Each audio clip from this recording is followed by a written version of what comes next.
I'm Brigadier Professor Dr. Muhammad Iqbal and Head of Department of Gastroenterology at Qazi International Hospital. My interest is in invasive gastroenterology. Today we'll be talking about hepatitis B. Why I've chosen hepatitis B as part of this lecture? Because compared with hepatitis C, it is a bit different as well as difficult. I have chosen the pattern of this presentation as how to interpret the complex interrelationship of viral load of hepatitis B and immunological response of the patient. Then I have discussed when to start the treatment and when to stop the treatment, the most difficult part, of course, in it. Then I have gone through pre-treatment assessment, what treatment to start, and of course, when to stop treatment. So, review about hepatitis B virus. It's a DNA virus which cannot be cured at this stage, but can certainly be managed and can certainly be managed very well to the advantage of the patient.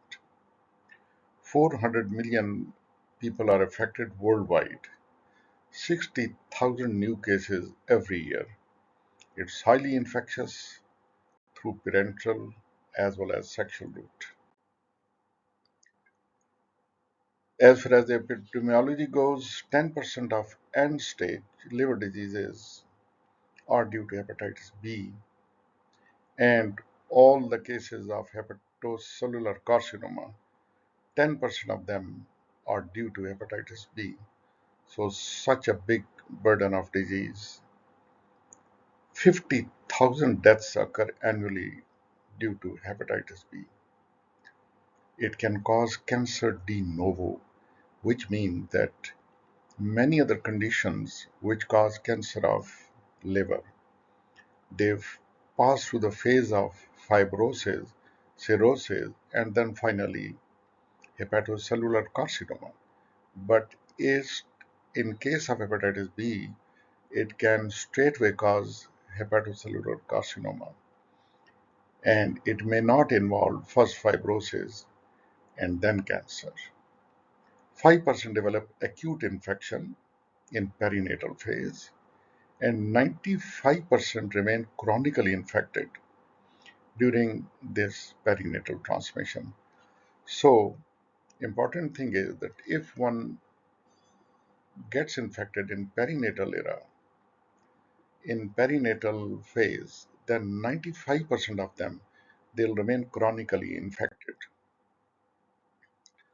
Now, serological and immunological response is that surface antigen is released from the surface protein of the outer envelope of the virus. The core antigen within core, but it is not detected in the blood. Hepatitis E antigen shows active infection, and it means active replication of the virus, and it is very much present in blood and well sought for to make sure to assess whether the person is infective or whether the patient is undergoing rapid viral replication. Antibodies, as one would expect, anti-HBs, IgM, IgG, later on anti-core antibodies, although core antigen is not detected in blood, but certainly core antibody is. Hepatitis E antibodies are present in case of seroconversion. Time lane for antigen and antibodies. Easy to remember. Remember 2 to 3-2, that is second week to 32nd when the surface antigen appears. From 32nd onward, it is start of anti-HBs antibodies. Now, 16th week is the peak for rising surface antigenemia. For anti-core antibody, Remember 6 to 36. What does it mean? That it starts appearing in second week.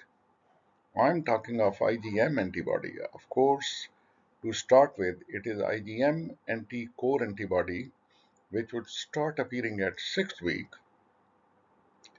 and will go on up to 36 weeks when later on we find IgG antibodies rather than IgM antibodies.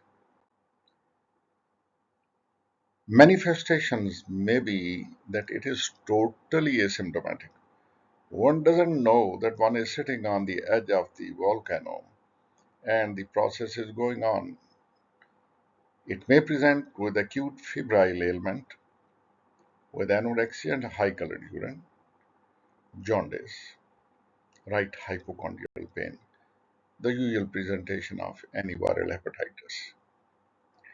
Apart from hepatic manifestation, it may present with polyarteritis nodosa, membranoproliferative glomerulonephritis, mononeuritis multiplex, mixed essential cryoglobulinemia, and as rare as GB syndrome. So, in all these manifestations, one must look for presence of hepatitis B or its absence. Now, pre-treatment assessment involves not only checking surface antigen, anti-HBs, HBe antigen, HBe antibodies, anti-HBc antibodies. One has to look for DNA viral load, liver function test, EPRI or FIB score or fibroscan to assess what damage is already there, alpha fetoprotein, ultrasound abdomen, anti-HCV antibodies, anti-D antibodies, HIV antibodies, serology for hepatitis A because sometimes there is co-infection. What is FIB score? It is non-invasive way of assessing whether the patient has developed any fibrosis or not. So it means age multiplied by AST divided by platelet into square root of ALT. One can seek help in med calculators, which are very much available, and one can download them onto your mobile device. It becomes handy. So, we're talking about FIB score. If it is less than 1.45, you can be sure that cirrhosis is less likely. But if it is more than 3.25, then be sure that cirrhosis is very much likely. Now, in between 1.45 to 3.25, this is unequivocal, so it remains indeterminate. Excellent prediction can be made when it is combined with EPRI. Now, what is EPRI scoring? It is AST level in international unit per liter divided by AST upper limit of normal into platelets multiplied by 100.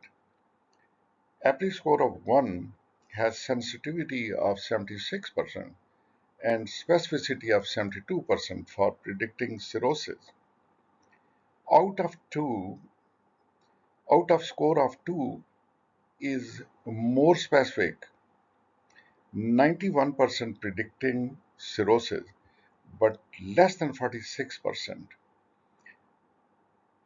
So, if it is less than zero point 0.5, then you can be sure that you can very easily rule out cirrhosis.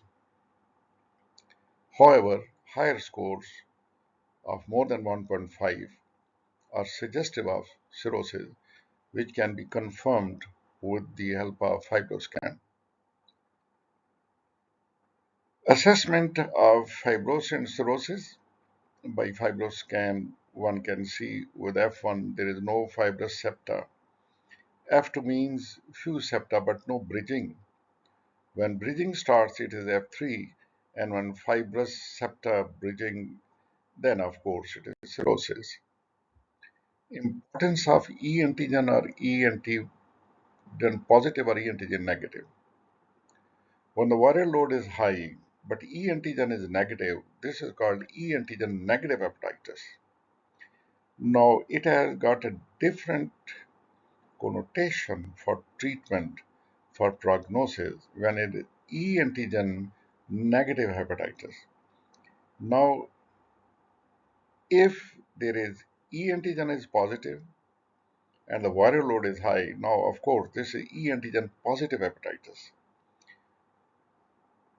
The important thing is that both of these subtypes behave differently as far as treatment is concerned.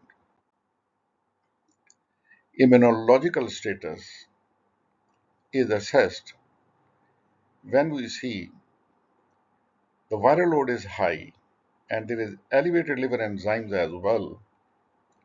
We call it as immunoactive hepatitis because in response to higher level of viremia, the body has the immune system the body has reacted and it is showing raised level of enzymes. Then comes immunoinactive hepatitis, where the load is high but no rise in liver enzyme, no fibrosis, previously called immunotolerant chronic hepatitis. Last but not the least, chronic hepatitis, neither viral load is high nor enzymes are high. It is just surface antigenemia. So that is what we call it as carrier state. Which treatment to start? Which is better? One is tenofovir, the other is entecavir. Tenofovir disoproxil fumarate, one should use it if there is no osteopenia, as well as when there is no evidence of renal disease. Otherwise, efficacy-wise, both are same. Now, the cure could be functional cure, the cure could be absolute cure. Functional cure is when there is disappearance of surface antigenemia, but absolute cure is when there is absence of ccc DNA.